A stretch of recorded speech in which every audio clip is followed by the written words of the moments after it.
What if the very trait you were praised for is the one that's been slowly draining your power? They told you to be humble, to keep quiet about your wins, to bow your head even when you were the sharpest blade in the room. They said humility was noble, that downplaying your strength made you more likable, more respectable. But they lied. Because in the eyes of the powerful, humility isn't virtue, it's camouflage. For the weak, erasing yourself isn't strength, it's slow suicide. The man who won't own his space in the world becomes invisible to those who live and thrive by perception, by respect, and by fear. Machiavelli said, "It is much safer to be feared than loved when one must choose." But the humble man, he is neither feared nor loved. He's forgotten. Let's start where history refuses to forgive softness. Genghis Khan didn't apologize for his ambition. He didn't whisper his strategy and pray for others to understand. He moved with precision and let the world shake at the sound of his name. He didn't credit luck or divine blessing. He didn't pretend it was fate. He called it domination. He took the reins of history and didn't blink. Now think of the thousands of men who accomplished incredible things, but stayed quiet, who died with their greatness folded neatly in silence, and no one remembers their names. Because humility might get applause, but applause doesn't write legacy, and the crowd doesn't crown kings. In the modern world, we've been sold humility as the ultimate maturity. You win, and immediately you're expected to downplay it. "Oh, I was just lucky. I had a great team. It wasn't really me." It's not modesty, it's a muzzle. It's how you train yourself to stay small. You do it to avoid making others feel insecure. You round off your edges so no one gets cut. You transform your sharpness into something soft, something polite, something forgettable. And while you're doing that, another man, colder, louder, unafraid, steps into the space you just surrendered. Here's the trap. You're rewarded for self-erasure. You get likes for pretending your success wasn't that impressive. You get compliments for writing humble captions, for winning quietly, for downplaying your price. But here's what no one tells you. While you're shrinking, someone else is expanding. Understand this. Humility is not silence. Silence can be strategic. Humility is self-deletion. A man who speaks rarely but radiates presence, he's dangerous. A man who belittles himself just to appear more relatable, he's disposable. We've confused arrogance with presence, confidence with ego. We've taught the strongest men that to be accepted, they must act uncertain. We've trained them to look unsure, to be palatable. But this isn't wisdom, it's manipulation. Because people don't like certainty, it makes them uncomfortable. And we've built a culture around making sure no one ever feels. Power is not given to the man who waits politely. It is seized by the man who walks into a room and says with his presence, "I belong here." A wolf does not ask the sheep if he can enter. He enters because he's the wolf. Let me paint a picture. A battlefield, two generals. One of them stands tall. His eyes are sharp, his words are few, but they carry weight. He commands, he doesn't hedge, he doesn't thank fate or apologize for leadership. The other general is softer. He speaks of chance, he emphasizes teamwork. He's kind, he's measured, he's humble. Now the battle begins. One army moves like a single body. The other hesitates, checks in, seeks consensus. Ask yourself, which general survives? You don't win loyalty, respect, or influence by lowering your crown. You don't become a leader by making others feel taller. At some point in every man's journey, he faces a choice. Do I soften myself to be liked? Or do I sharpen myself to protect what I've built? The humble man gives ground. The dominant man gives warning. Here's where it goes deeper. Humility teaches you to underestimate yourself, to dull your instincts, to shrink so others feel tall. But remember Machiavelli's other warning. Men judge more by the eye than by the hand. In simpler terms, perception is power. If you act beneath your capabilities, people believe that's your level, and they will treat you accordingly. And to recover from that, it doesn't just take assertion.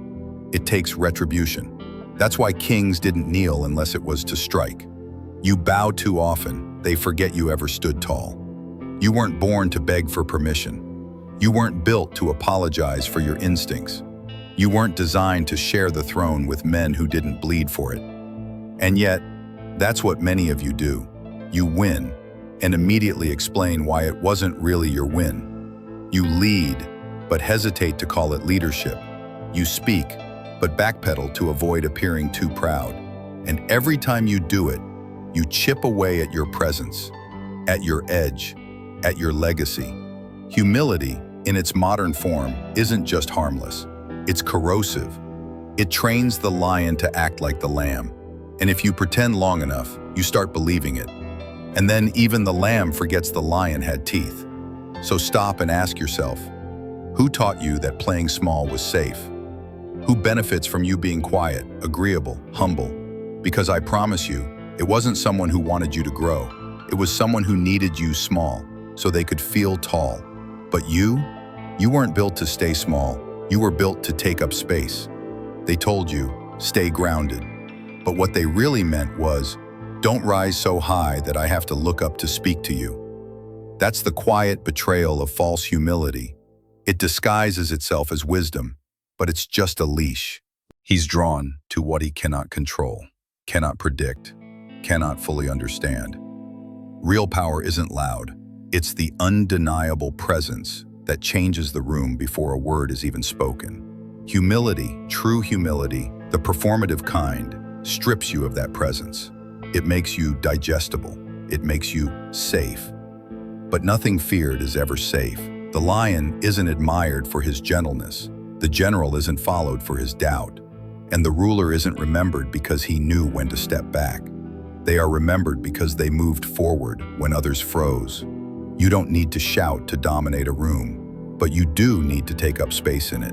And yet, humility has taught you the opposite. To shrink your intelligence so others won't feel threatened. To nod when you should correct. To smile when you should command. It trains you to become invisible, and then it congratulates you for being forgotten. Let me be clear. Power is not earned through absence. It's earned through undeniable presence. Machiavelli wrote, "A prince is also esteemed when he is a true friend and a true enemy. That is, when he is fully known for what he stands for and what he opposes." Humility clouds that signal. It confuses your allies. It emboldens your enemies. It makes you easy to test, easy to probe, easy to ignore. A humble man speaks and the room continues. He enters and nothing changes. He acts and it's forgotten. But the man who moves like thunder before a strike, he doesn't need noise. He needs intention. That's dominance, not arrogance, not aggression, certainty. Because once humility becomes your identity, it doesn't just soften your image. It rewires your behavior. You start doubting your instincts. You give away credit that's yours. You treat recognition like a sin. And worst of all, you teach the people around you that you're replaceable. Because the man who erases himself invites someone else to draw over him. Picture this, a high-stakes negotiation. A room full of executives. Everyone talking, pitching, posturing. And one man, he sits back, he listens, he doesn't interrupt. And when he speaks, the entire table goes silent. Why? Because he doesn't waste words. He doesn't pretend to be unsure. He names his terms, he draws lines, he states his value, then waits to see who flinches. This is not arrogance. This is composure. And that's what seals the deal. His presence does the talking, not his humility. Because in that moment, the room doesn't want polite. The room wants someone who knows exactly what he brings and refuses to hide it. Listen closely. You are not here to shrink so others can feel tall. You are not here to dull your ambition so it won't be mistaken for ego. You are not here to be humble. You are here to be undeniable. But many men never get there. They walk through life with a fire they've been taught to hide, and they wonder why no one sees them, why no one respects them, why they keep being passed over. But the answer is simple. Respect begins with refusal. Refusal to be muted, refusal to be agreeable, refusal to wear humility as a disguise for your brilliance. Ask yourself, How many times have you downplayed your own victory? How many times have you let someone else take the spotlight to keep the peace? How many times have you let your edge dull into politeness? That's not humility. That's quiet betrayal of your mind, your voice, your purpose. You think people will appreciate it, but the world does not reward the self-erased. It rewards what it fears, what it needs, what it cannot ignore. So let me offer you a shift. Make them remember. Walk into rooms like your name's already on the walls. Speak like your silence costs something. Move like hesitation is treason. You are not here to earn approval. You are here to claim your space. Without bowing, without blinking, without sanding down your edges. And yes, some will call you arrogant. Let them. Some will say you've changed. Tell them, yes, I stopped apologizing for who I was always meant to be. Every man reaches a moment where humility no longer protects, it hides. Where softness no longer matures, it masks. Where restraint turns to rot. And by the time he realizes it, it's too late. The rooms he never stepped into have closed. The roles he never claimed are filled. The respect he never demanded is gone. And it went not to a better man, but to a bolder one. Because in the end, the world does not reward silence. It rewards certainty. So I ask you again, are you being humble or are you being erased? Are you being noble or are you being neutralized? Are you leading or are you hiding behind good behavior? The world does not change for men who ask nicely. It bends for men who move decisively. And humility, as it's been sold to you, is hesitation dressed as virtue. You were not born to be agreeable. You were not shaped by hardship to become soft. You were not gifted with greatness just to lower your head every time someone weaker feels insecure. No king ever built an empire by acting smaller than he was. There's a reason the world doesn't reward the quiet genius. Because genius unspoken is genius unseen. And in a world ruled by perception, the unseen man may as well not exist. This is the final cruelty of humility. It convinces brilliant men to bury themselves alive, in silence, in restraint, in the illusion of virtue. It turns excellence into a secret. It makes greatness something you're not allowed to say out loud, and so you comply. You fold your strength into a whisper. You shrink your victories into modesty. You cover your fire with fog until the world forgets you were ever burning at all. But power doesn't forget noise. Power doesn't forget. Power bends to those who refuse to fold. Machiavelli once said, "A wise prince should attract to himself capable men and give them honors." But what happens when the capable man refuses to take those honors? When he bows his head and says, "I'm just doing my part," he disappears. He is not replaced by someone better, but by someone louder, hungrier, bolder. This is how power works. It doesn't reward the most qualified. It moves toward the man willing to claim it. Because power is not a prize, it's a battlefield. And if you step onto that battlefield wearing humility like armor, you've already lost. You may have the skill, you may have the mind, but if you don't have the will to assert it, you're just training for a war you'll never fight. So I'll speak plainly. You've been told that to be humble is to be good, that to want recognition is ego, that to step forward is arrogance. No, to be good is to live in truth. And the truth is, you are powerful. You are dangerous. You are capable of things that would terrify the people around you. But if you bury that truth in politeness, you betray it. You trade your fire for their comfort. And what does the world offer you in return? A polite thank you, an empty compliment, a seat in the back row, while lesser men walk forward, unafraid of being seen. Do not confuse praise with position. They will compliment your humility while promoting the man who made himself known. They'll say, "We admire your modesty," as they give the job, the credit, the influence to someone else. Because in the real world, recognition isn't about ego, it's about leverage. And if you refuse to claim it, you stay stuck, you get bypassed. You stay at the mercy of people who are simply louder than you. This is where the shift begins. You must kill the part of yourself that seeks applause for being small. You must murder the habit of shrinking. You must bury the voice that whispers, "Don't say too much. Don't stand out. Don't shine too bright." Because if you don't, they'll bury you first. They'll bury your ambition, your dominance, your edge. And you'll stand there, at your own funeral, wondering why the world never gave you what you never asked for. Let's get personal. How many times have you let someone with less skill speak louder than you? How many times have you let your idea get watered down so no one would feel threatened? How many times have you smiled and said, "It's fine," when deep down you knew it wasn't? You called it maturity. You called it patience. You called it humility. But it wasn't. It was self-erasure. And they saw it. They watched you do the work, carry the load, swallow the credit, and smile as if it made you strong. But it didn't make you strong. It made you replaceable. Because no one fears the man who always agrees. No one follows the man who never claims the win. So if you're wondering why some men rise faster, the answer isn't talent, it's clarity. They stopped hiding. They speak first. They take credit. They name their value out loud, without guilt, not because they're arrogant, but because they understand one truth. The world gives more to those who demand more. It's not fair. It's not nice, but it's true. And Machiavelli didn't write The Prince for men who wanted fairness. He wrote it for men who wanted results. So stop asking for fairness. Ask for leverage. Ask for space. Then take it. There is no shame in saying, "I built this." There is no arrogance in saying, "I led this."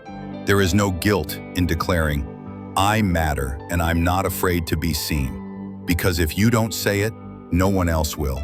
And if you don't show it, they'll assume it isn't there. You have a choice. You can be liked for being humble or respected for being undeniable, but you cannot be both. A lion that hides his teeth is not safer. He's simply closer to slaughter.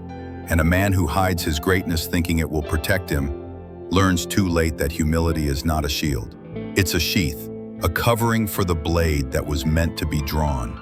They taught you to be soft, silent, modest, and told you that this was strength. But strength that never strikes, never claims, never shines, is indistinguishable from weakness, and the world doesn't care what you meant to be. It responds to what you declare. Machiavelli warned us again. A prince who waits too long to act loses not only the opportunity, but the appearance of power, and appearance is everything. A man who walks like he's second place becomes second place. A man who speaks like he's unsure confirms it. A man who underplays his value guarantees that no one else will overestimate it. This is not a call to arrogance. This is a call to precision. There's a difference between being humble and being hesitant. There's a difference between respect and resignation. You think the world will reward your restraint. It won't. It will consume you and leave your name off the credits. Because here's the brutal truth. Nobody cares how quietly you built the empire. They only care if they know it was you. And if they don't, someone else will write their name over your story. So what do? You speak, even when it's uncomfortable. You claim what's yours, without guilt. You let the room adjust to your presence, not the other way around. Because power isn't granted to the polite. It gravitates toward the man who doesn't flinch when it arrives. You think humility will earn you peace, but peace doesn't go to the quiet man. Peace is given to the man no one wants to fight. And that kind of peace only comes from one thing: presence. The kind of presence that doesn't need to scream. The kind that fills the space just by being. The kind that silences a room not with volume, but with conviction. Conviction that your voice matters. That your instincts are not a threat, but a compass. That your ambition is not a flaw, but a force. That your victories don't need to be downplayed. They need to be owned. Because humility will tell you to wait for validation. But legacy doesn't wait. It's carved, claimed, commanded. Only those who step forward, loud, clear, and steady, get to hold the pen. You were not meant to be agreeable. You were not meant to be remembered fondly but forgotten easily. You were meant to leave a mark, one that cannot be erased. Not by silence, not by comfort, not by the fragile egos of smaller men, So the next time someone tells you, be humble, ask yourself, are they trying to protect you, or are they trying to keep you from rising higher than them? Because a king who kneels too long forgets the weight of his own crown. And when he forgets, someone else picks it up. So stand up, speak clearly, stop hiding, because the world will never make space for a man too humble to walk through the door. And if you've made it this far, it means something inside you has already awakened. A part of you has begun to see through the illusion that being small is noble, that hiding your light is maturity, that waiting your turn will somehow build your kingdom. It won't. And deep down, you already know that, because you felt the sting of being overlooked, of being undervalued, of watching lesser men win louder simply because they refuse to kneel. But that ends now, because real self-respect doesn't whisper. It moves like thunder. Being loved means nothing if you had to abandon your power to receive it. Being liked means nothing if it cost you the truth of who you are. True self-command begins the moment you stop apologizing and start walking like your name belongs in the room they tried to lock. So now I ask you directly, are you ready to be misunderstood, feared, misjudged, even hated? All in the name of something deeper. Your presence, your clarity, your rise. If this message struck something inside you, if it mirrored what you've always known but were never allowed to say, then speak it in the comments. I will not shrink. Let the world see how many men are done with silence, done with erasure, done with asking permission to become what they were born to be. And don't stop here, because this shift you're feeling, this clarity, it's just the beginning. See you in the next video.